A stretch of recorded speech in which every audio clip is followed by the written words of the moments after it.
धमकी भरी बात मैच से पहले करने वाले पाकिस्तान ने 70 मिनट में सरेंडर कर दिया। जब पाकिस्तान ने एशिया कप 2025 में बॉयकॉट की धमकी दी तो पल भर को हमको लगा कि यार ये चंदा और आटा मांगकर जीने वाले लोग जो अपने पीएसएल में गंजे को ड्रायर दे देते हैं और फटफटिया मोटरसाइकिल का लालच दिखाकर क्रिकेट खिलवाते हैं, जो ज्यादा पैसा मिलने पर चाइना से अमेरिका अपना बाप बदल लेते हैं, अभी अचानक से इतना एटीट्यूड कैसे आ गया? इसको बोलते हैं थूक के चाट लेना। चेयरमैन साहब आज अगर जीत हुई होती ना उनकी, वो इंज करके खड़े होंगे जिवें सुल्तान रही फिल्मां 'ਚ खड़ा होंदा, कहंदे पूछो जरा पूछना है। एक सवाल नहीं लिया उन्होंने, नॉट अ सिंगल क्वेश्चन, जो दिल में आया वो बोल के चला गया। और मतलब इनमें किस बात का एटीट्यूड था? मतलब वो लोग जो 2008 में जब से भारत ने कहा कि भाई हम तुम्हारे यहां नहीं आएंगे, उसके बाद भी बार बार मुंह उठाकर पैसे के चक्कर में भारत में खेलने चले आते हैं, जिनके पुराने क्रिकेटर भारत की तारीफ इसलिए करते ताकि घर में आटा दाल चावल चलता रहे, वो अचानक से हैंडशेक ना करने पर इतने इज्जतदार कैसे बन गए? सच कहे तो ये बात हमको पच नहीं रही थी, लेकिन जैसी कि उम्मीद थी पाकिस्तान की नौटंकी बहुत लंबी नहीं चली और 3 दिन के बाद पाकिस्तान ने एक बार फिर से 1971 की तरह सरेंडर कर दिया। पाकिस्तान की बिल्कुल ही जिसे कहते हैं ना इज्जत का फालूदा हो गया है। और आपको जरूरत क्या पड़ी थी इस किस्म की कंडीशंस रखने की कि जी ये रेफरी नहीं होगा, फलानी जगह कोई नहीं होगा तभी हम मैच खेलेंगे, वरना हम मैच नहीं खेलेंगे। इससे तो साफ जाहिर होता है कि भारत की टीम और भारत खुद एज अ कंट्री कितने स्ट्रांग है कि उन्होंने आपको घुटनों पे ला दिया। एशिया कप में पाकिस्तान ने एक नया ड्रामा शुरू किया। उन्होंने मांग की कि मैच रेफरी एंड्री पायक्रॉफ्ट को एशिया कप से बाहर करो, वरना हम एशिया कप का बहिष्कार करेंगे। लेकिन आईसीसी भी शायद इन भिखमंगों के ड्रामे से तंग आ चुकी थी। आईसीसी ने सीधे कह दिया, अरे भिखमंगो, तुमको खेलना है तो खेलो वरना भागो, कोई रेफरी को बाहर नहीं किया जाएगा। और इतना ही नहीं, आईसीसी ने साथ में एक और बात कही जिसने पाकिस्तान के होश उड़ा दिए। आईसीसी ने कहा, अगर तुम एशिया कप से भागते हो तो तुम्हारे ऊपर $15 मिलियन का भारी भरकम फाइन लगेगा और तुम्हें बैन किया जाएगा। यह सुनते ही भिखारिस्तान को मानो मिर्गी पड़ गई। उन्होंने गिड़गिड़ाना शुरू कर दिया, साहब हम तो $100 के लिए अपना बाप बदल लेते हैं, $200 के लिए अपने शरीर में बम बांधकर कहीं भी फट जाते हैं, और आप 15 मिलियन की बात कर रहे हो? नहीं नहीं, हम मैच खेलेंगे, चाहे अगली बार सूर्य कुमार यादव हमें आतंकवादी कहें या हमारी चप्पल से पिटाई करें, हमें कोई फर्क नहीं पड़ता, बस हमारे ऊपर 15 मिलियन का फाइन मत लगाना। दोस्तों, ये था भिखारिस्तान का असली चेहरा, क्योंकि इस पूरे मामले में मैच रेफरी का कोई फॉल्ट ही नहीं था। उनको तो हमारी यानी इंडियन टीम मैनेजमेंट की तरफ से साफ कहा गया था कि हम इन कीचड़ में रौंदने वाले सुअरों से हाथ नहीं मिलाएंगे, हम अपना हाथ गंदा नहीं करेंगे। और सूर्य कुमार यादव ने मैच प्रेजेंटेशन में भी खुलकर कहा था कि ये लोग गंदे हैं, आतंकवादी हैं। तो फिर मैच रेफरी का क्या फॉल्ट? अगर इनमें हिम्मत होती तो इंडियन टीम या सूर्य कुमार यादव के ऊपर ऑब्जेक्शन करते, लेकिन भिखारिस्तान को अपनी औकात पता है, इसीलिए अपने लोगों को चुप कराने के लिए मैच रेफरी के ऊपर बिल फाड़ दिया। यह है भिखारिस्तान की असली औकात। दोस्तों, यह वीडियो अगर आपको पसंद आया हो तो इसे लाइक करें, चैनल को सब्सक्राइब करें और इस वीडियो को इतना शेयर करें कि इस भिखारिस्तान की औकात सबको पता चले। आपकी राय क्या है? क्या आपको लगता है कि पाकिस्तान ने सिर्फ फाइन से बचने के लिए यह ड्रामा किया? कमेंट में जरूर बताएं। और वीडियो में आगे देखिए, खुद पाकिस्तानी भी ये मान रहे हैं कि ये ड्रामा था। चेयरमैन नकवी, चेयरमैन सुन लो।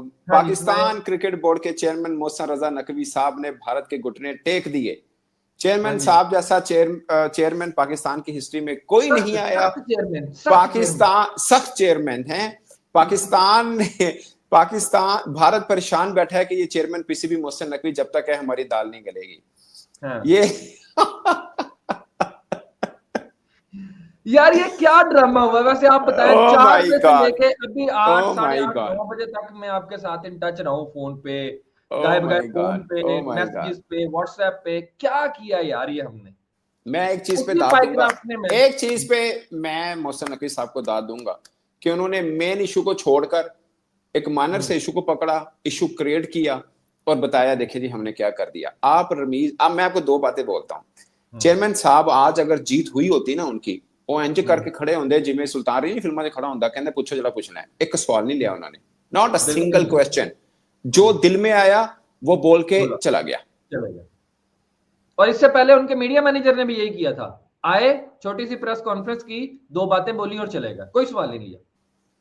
एग्जैक्टली, ठीक है। और 30 सेकंड की गल की ਉਹ ਜਿਹੜਾ मीडिया ਛੱਡ दो, मीडिया तर्जुमानों की जो वो छोड़ दें आप, उसको उस चेहरे पे ना उसको उसके रहम पे छोड़ दें आप, उससे कोई बात नहीं करनी। वो चेहरे पे बड़ा औखा रटा मार के आया सी, उन्हें बोलता। मैं अब चेयरमैन साहब का, मैं लोगों को, आम लोगों को समझाने के लिए कि मैं एक चीज पे जीता हूं ना, मैं भागूंगा नहीं, मैं कैमरे के सामने खड़ा हूं, मैं बोलूंगा हाँ जी तुसी दसो, हाँ आप बताइए, मैं जीता हूं भाई, मैं जीता हुआ हूं। मैं अपने 2 लाइनें याद करके बोल के नाल नजम सेठी को खड़ा करके, रमीजा को खड़ा करके निकलना नहीं करांगा, मैं खड़ा, आई विल स्टैंड देयर और मैं बताऊंगा हाँ बताइए आपके 100 सवाल ज़हनों में है, 100 सवाल एक साफी के ज़हन में है, 100 सवाल। और उसे पूरा वो बेचारे कब की बैठे हुए, 4 घंटे से बैठे सन। 4 बजे की बात है ना, 4 बजे की बात के फौरन पहुंचे कदाफी स्टेडियम, जो प्रेस जो आई है ना, मैसेज आया ग्रुप में, फौरन पहुंच गए।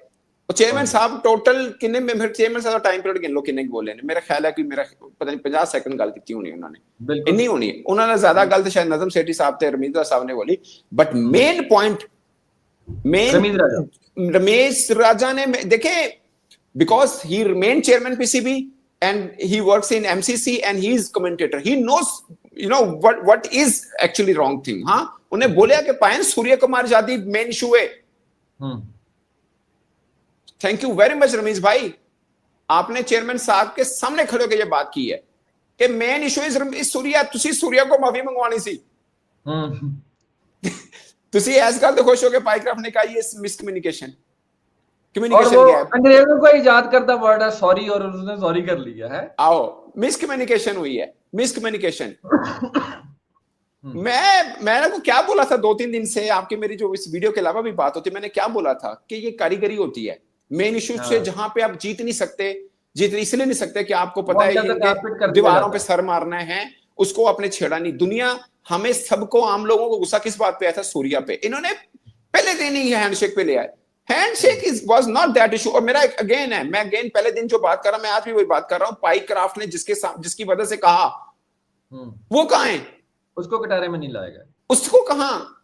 आप कह रहे हो ना, मैं नहीं कह रहा, आप कह रहे हो पाइक्राफ्ट ने अपनी मर्जी से नहीं कहा, उसको भारतीय नहीं कहा, तो उसको सजा दिलवाएं भाई, तुसी किमें कहता है? आय हाय हाय, वो ऐतिहासिक तस्वीर, सर झुकाए पाकिस्तानी जनरल ऐसे खड़े थे मासूमियत से, पीछे 90,000 की फौज, वैसे ही पाकिस्तान की इस बार क्रिकेट टीम ने भी सरेंडर कर दिया। हाँ, क्योंकि टशन दिखाने के चक्कर में $16 मिलियन देना पड़ता। आईसीसी की पेनल्टी थी कि तुमको जाना है तो जाओ, लेकिन जुर्माना जो है वो $16 मिलियन है। अब $16 मिलियन में गुरु पाकिस्तान की वाली पीढ़ी जो है पूरी कर्जे में डूब जाती है। वो जो एक मीम था ना कि या अल्लाह इतना पैसा भी होता है, ये वही वाला मूवमेंट था। हालांकि कुछ लोग हैं जो पाकिस्तान की तरफ भी हैं और वो कह रहे हैं कि पाकिस्तान का नुकसान नहीं हुआ है, पाकिस्तान का फायदा हुआ, आप लोग नहीं जानते हैं। पाकिस्तान ने आईसीसी से कहा है कि 5 किलो आटा इस बार ज्यादा देना पड़ेगा, हम मान जाएंगे। आईसीसी बोले ठीक है बाबू ले लेना 5 किलो। हाँ, मतलब सम्मान इतना महंगा थोड़ी ना है, और इतना महंगा पाकिस्तान में होता तो पाकिस्तान अब तक कहां होता। हालांकि इधर पाकिस्तान अपने आटे का जुगाड़ कर रहा था, उधर पाकिस्तान में वो कमेंटेटर जिन्हें इस बार बुलाया नहीं गया था, रमीज रजा, वो अपने मुंह से एक मोती और निकल दिए। अब फटी है लेकिन बचाना है, वो एक शिकावत नहीं है कि फटे तो फटे पर नवाबी ना घटे। पाकिस्तान ने 2 एंगल डाल दिया, ये कहा कि जो रेफरी एंडी वो भारत के चहेते हैं, भारत को जबरदस्ती मैच जिता देते हैं। मन में आया ससुर, खेलना तुमको आता नहीं, तुम्हारा सैम अयूब 3 मैच से अंडा दे रहा है, तुम्हारा मॉडर्न डे क्रिकेट वाला कैप्टन वो T20 में टेस्ट मैच खेल रहा है, और तुम रेफरी के नाम का रोना रो रहे हो।